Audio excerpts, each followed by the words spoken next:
देखिए छात्रों, अभी हमने कन्वर्जन में बात की थी डेसिमल संख्या से बाइनरी कैसे निकालते हैं, ऑक्टल कैसे निकालते हैं और हेक्साडेसिमल कैसे निकालते हैं, उस पर चर्चा की।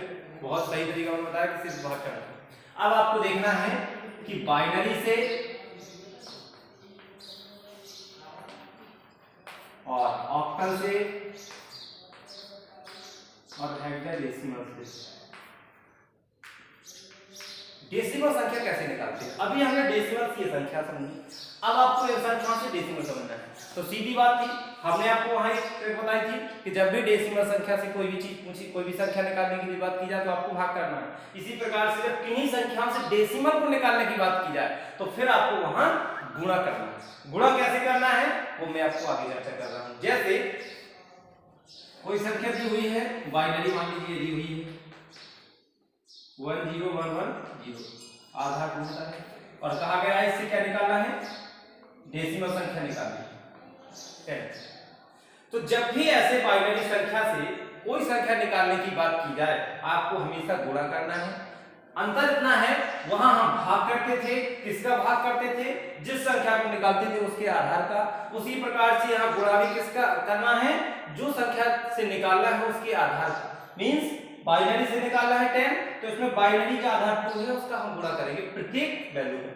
और गुणा करने के साथ साथ हम इसका जो प्लेस वैल्यू होता है, जैसे अगर हम इसके प्लेस वैल्यू की बात करें तो 0, इसका 1 2 3 4, जितना हम लेफ्ट साइड में संख्याओं के आगे चले जाते हैं उनका प्लेस वैल्यू स्थान उतना ही इकाई बढ़ता जाता है। तो उसकी हम जो भी प्लेस वैल्यू होता है उसके 2 के ऊपर पावर लगाएंगे और प्रत्येक संख्या में गुणा करेंगे तो आपको उससे प्राप्त संख्या डेसिमल संख्या प्राप्त हो जाती है। जैसे अगर हम इसकी बात करें तो सबसे पहले हम 2 का गुणा करेंगे, पहली संख्या कौन सी है 0, और 0 का प्लेस वैल्यू कितना है 0। जब इकाई अंक होता है, इसके आगे कोई अंक नहीं होता है, तो सबसे पहली संख्या का जो प्लेस वैल्यू होता है स्थायी मान उसका 0 होता है। हो गया। इसके बाद हम प्लस करना है, फिर 2 का गुणा करेंगे, कौन सी संख्या दूसरी 1, तो 2 का गुणा 1 में, और इसका प्लेस वैल्यू 0 था, इसका क्या हो जाएगा 1, तो 1 की पावर लगा दिया।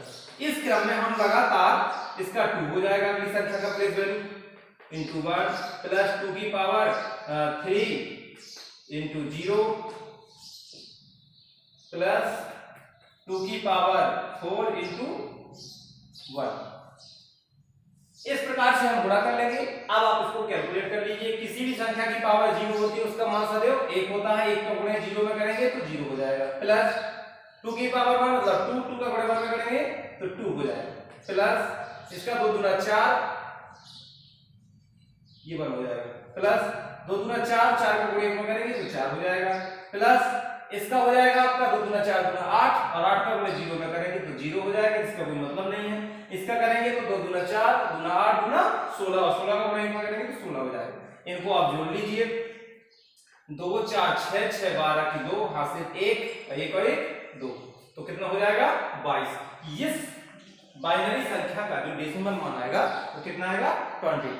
तो इस प्रकार से हम गुणा करके किसी भी संख्या को प्राप्त कर सकते हैं। वैसे ही अगर आपको ऑक्टल से डेसिमल निकालना है, देखिए ऑक्टल संख्या मान लीजिए लिखा हुआ है 76, ऑक्टल में 7 से अधिक कोई बड़ी संख्या नहीं होती है, 76 लिखा हुआ है और इससे निकालना है आपको डेसिमल संख्या। सेम प्रोसेस करनी है। सबसे पहले 8 का गुणा और पहली संख्या क्या है 6, तो 8 की पावर पहले इसका प्लेस वैल्यू है आपका 0 तो 0 की पावर लगा देना है, प्लस 8 की पावर इसका प्लेस वैल्यू 1 हो जाएगा तो 1 की पावर इनकी संख्या क्या है 7। किसी भी संख्या की पावर 0 उसका मान 1, तो 1 का गुणा 6 में करेंगे तो 6 हो जाएगा, प्लस 8 एकम 8 8 से 56, इसको आप जोड़ लीजिए 6 6 12 और 5 और 1 6, कितना हो जाएगा 62। इसी प्रकार से हम हेक्साडेसिमल से भी डेसिमल संख्या निकाल सकते हैं। मान लीजिए हेक्साडेसिमल संख्या दी हुई है 8 5 या 8 5 वहां से लिख लीजिए, ये लिखा हुआ है, और ये हेक्साडेसिमल है, निकालना क्या है आपको डेसिमल संख्या निकालना। हमने आपको बताया था कि जब भी अल्फाबेट वैल्यू का कोई मान आए कन्वर्जन के लिए दिया हो, हमें सबसे पहले उसकी प्लेस वैल्यू रखनी पड़ेगी। तो a का मतलब होता है 10, इसका मतलब 10 होता है, ठीक है, लिखना नहीं है, आपके बस केवल समझने के लिए है, लिखा आपको यही रखना है। तो आप पहले क्या करेंगे 16 का गुणा करेंगे, तो 16 की पावर 0 इसकी प्लेस में 0 इंटू 5 प्लस 16 की पावर 1 इंटू 10, a का मतलब 10, 1 5 हो जाएगा, प्लस 16 का वर्ग एक ही है तो 16 और 10 में गुणा होगा तो 16 दाम 160, तो 160 प्लस 5 165। इस प्रकार से हम बाइनरी, ऑक्टल और हेक्साडेसिमल से डेसिमल संख्या प्राप्त कर सकते हैं। हमने पिछले वीडियो में डेसिमल संख्या से ये तीनों संख्या निकालने की बात करी थी और इसमें हमने इन तीनों संख्या से डेसिमल संख्या निकालने की बात करी थी। और दोस्तों यहीं से आपका क्वेश्चन बनता है और यहाँ से आपको क्वेश्चन पूछा जाएगा तो आप आसानी से उसको सॉल्व कर सकते हैं। Thank you.